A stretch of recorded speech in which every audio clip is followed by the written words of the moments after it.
Raunchy and Irreverent, Richard, Cheech, Marin, and Tommy Chong captured the spirit of the 70s counterculture with an authenticity that couldn't be denied. Keep watching to discover the untold truth of this iconic duo. Richard Anthony Cheech Marin was born on July 13, 1946 in South Central Los Angeles. His father, Oscar, was an officer with the LAPD, while his mother, Elsa, worked as a secretary. He received the nickname Cheech from an uncle who joked that baby Richard looked like a fried pork rind, chicharrón in Spanish.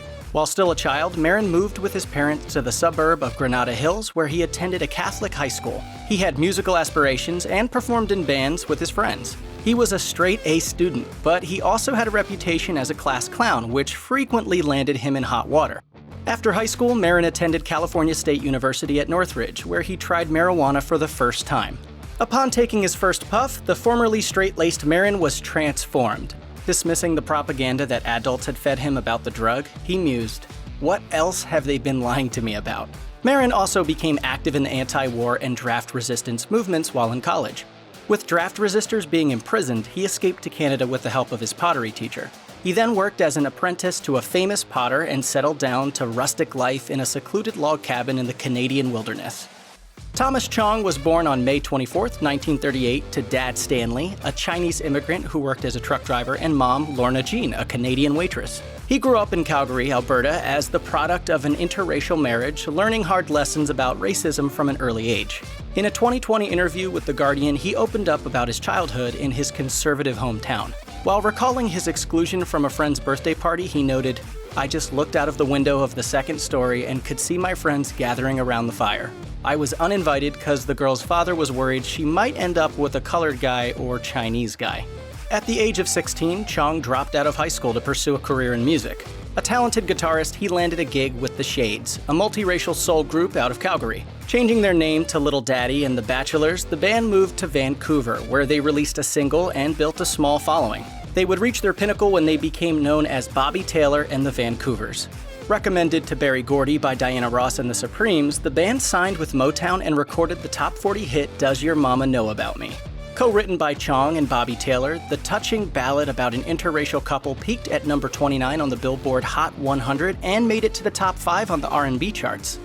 Chong was ultimately fired from his band, so he pocketed a $5,000 severance check and made his way back to Vancouver. While on the road, his parents had converted one of the night spots he owned into the Shanghai Junk, Vancouver's first topless club. During his time with Bobby Taylor and the Vancouvers, Chong had been exposed to the comedy of Chicago's Second City. He found renewed purpose in improv, and the Shanghai Junk was the perfect venue to hone his chops. Recruiting 4 topless dancers, a mime, and a classical guitarist, he was going to reinvent burlesque for the hippie generation. Meanwhile, Cheech had migrated to Vancouver and found work as a part-time writer for a local music magazine. His editor suggested that he meet Chong.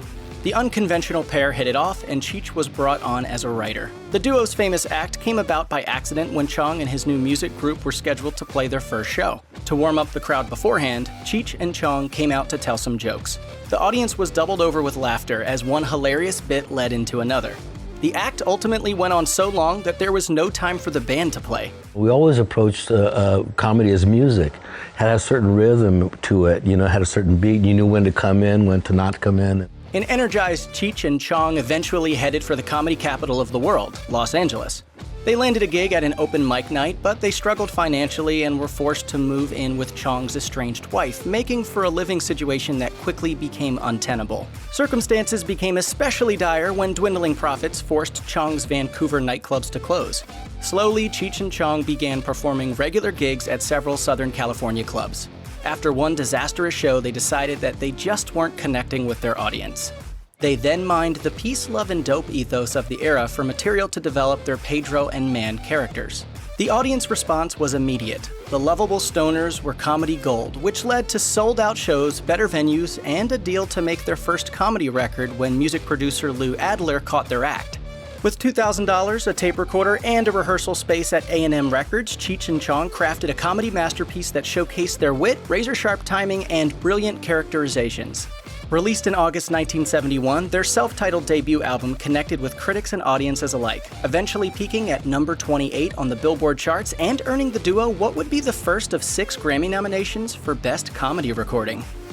In 1978, Cheech and Chong set their sights on conquering Hollywood with their first feature film, Up in Smoke. Although they originally conceived the movie as a compilation of the best bits from their albums and live shows, they ultimately decided to concentrate on their Pedro and Man characters. As Cheech explains to Rolling Stone in 2018, it was a day in the life of Pedro and Man, which was more interesting than a plot. It's two guys meet, they decide to form a band together, but first they need a joint. Therein lies your plot. With no formal script, Up in Smoke was largely improvised. With Lou Adler at the helm, Cheech and Chong had free rein to experiment. Nonetheless, the movie faced its share of obstacles on its journey to the screen. Upon seeing a rough cut of the film, then Paramount president Michael Eisner pulled the plug on the picture. Adler bought the film back from the studio, using his own money to complete it. After witnessing a test audience's reaction, Eisner relented and Paramount bought the film back. Budgeted at just under $2 million, Up in Smoke wound up making $20 million in its first month of release.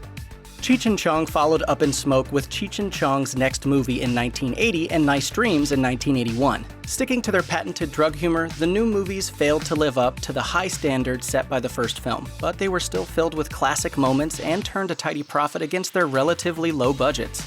The duo's next film, 1982's Things Are Tough All Over, featured Cheech and Chong temporarily putting down their giant spliffs for a more story-oriented comedy. The following year, they returned with Still Smokin', a loose collection of sketches and concert footage that finds the stoners in Amsterdam for a film festival. Critics weren't kind, though fans stood by the duo and their bawdy juvenile humor. However, their next project, a radical departure from their tried-and-true formula, left even the most loyal Cheech and Chong devotees wondering what the pair were smoking.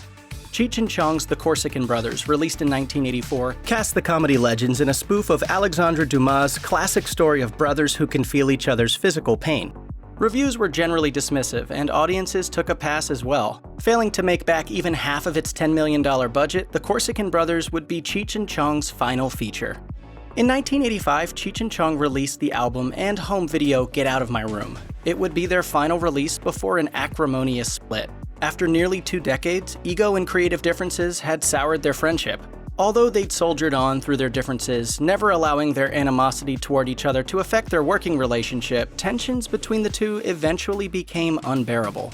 During a conversation with Talks at Google in 2017, Cheech noted, "There was always a contentious conversation between Tommy and I because we were very strong personalities, but it was the irritant that produced the pearl."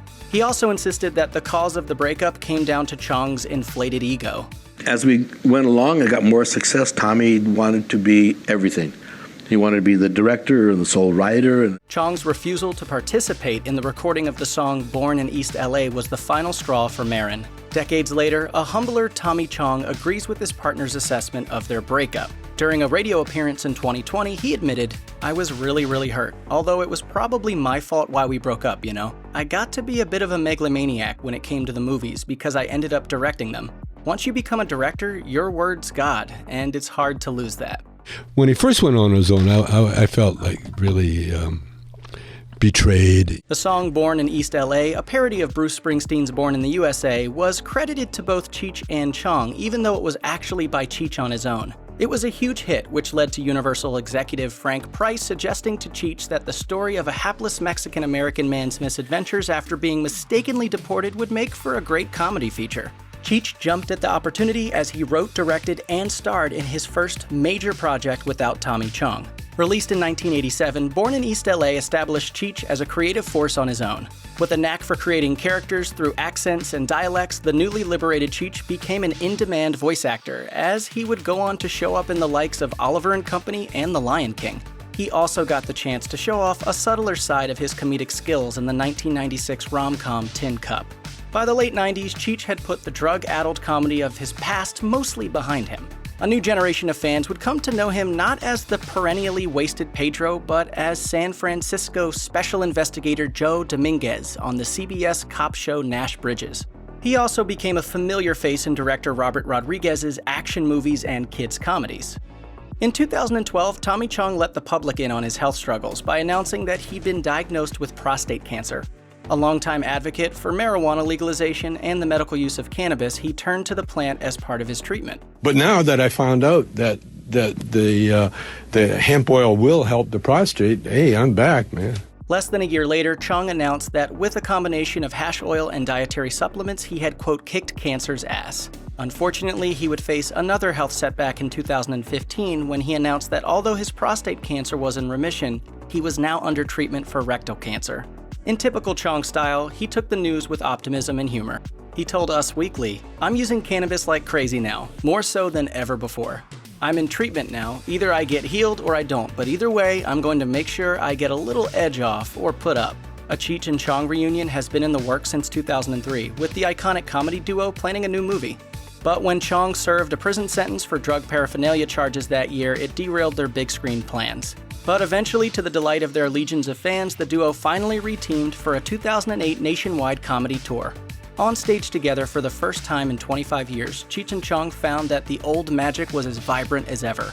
As Cheech told NPR, "When we came back last year to start doing this, we didn't really even rehearse. We just kind of talked over what we were going to do and then went on stage and did it. It was like we've been apart 25 seconds, not 25 years."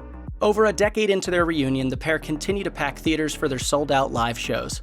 Even though Cheech is now in his 70s and Chong is in his 80s, they're still smoking in the 21st century.